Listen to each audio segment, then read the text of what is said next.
Hello guys, അങ്ങനെ നമ്മളൊരു പുതിയ സിനിമേൻ്റെ ട്രെയിലറുമായിട്ട് വന്നേക്കാണ്. നമ്മുടെ ആസിഫ് അലീൻ്റെയാണ് ആഭ്യന്തര കുറ്റവാളി.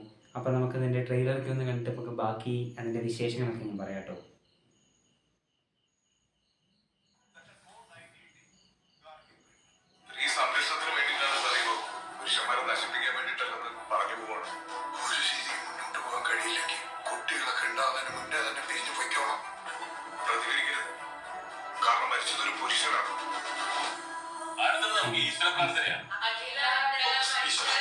കല്യാണം കഴിഞ്ഞിട്ട് എത്ര നാളായി?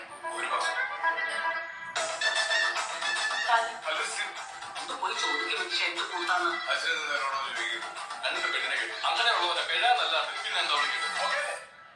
പക്ഷെ രണ്ടാം കിട്ടാർക്ക് ഒരു 25% ഡിസ്കൗണ്ട് നമ്മളിപ്പോ പ്രശ്നം ഉണ്ടാക്കാൻ നമുക്ക് അന്താക്ഷരി അടിച്ചാലോ? ആ പാട്ട് കേട്ടിട്ടുണ്ടോ എന്നതായിരുന്നു എന്റെ ചോദ്യം. സ്ത്രീധനമെല്ലാം കൂടുതൽ ആവശ്യപ്പെട്ടിരുന്നു.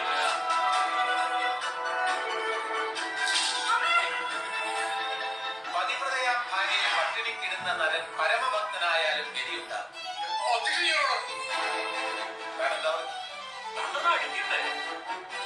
അടുത്ത പണിയാണോ? അങ്ങനെ നിന്റെ ജീവിതം നശിപ്പിച്ചിട്ട് വൃത്തിയും ഉണ്ടാക്കണം. അവന്മാരെ പണിയെടുത്ത് ജീവിക്കട്ടെ. പുരാണത്തിൽ സീതാദേവിയുടെ മഹത്വം പറയുമ്പോൾ അതേ ശൂർപ്പണകമാരുമുണ്ട്.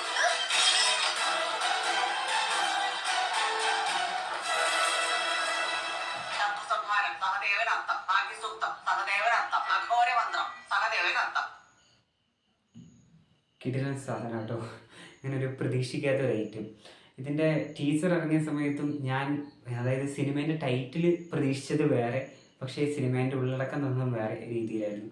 രണ്ടും വളരെ കോൺട്രാസ്റ്റിംഗ് ആയിരുന്നു. ഞാനൊരു ആഭ്യന്തര കുറ്റവാളി എന്നൊക്കെ വിചാരിച്ചപ്പം ഒരു കുറ്റവാളീൻ്റെ കഥ അങ്ങനെ പറയുന്നു. ഇത് കുറച്ചും കൂടെ ഒരു ഫാമിലി ഓറിയൻറ്റഡ്, ഫാമിലിയിൽ മാരേജിന് ശേഷം നടക്കുന്ന കുറച്ചധികം പ്രശ്നങ്ങളൊക്കെയാണ് ഈ സിനിമ ഇങ്ങനെ ഡെപിക്റ്റ് ചെയ്യുന്നത്.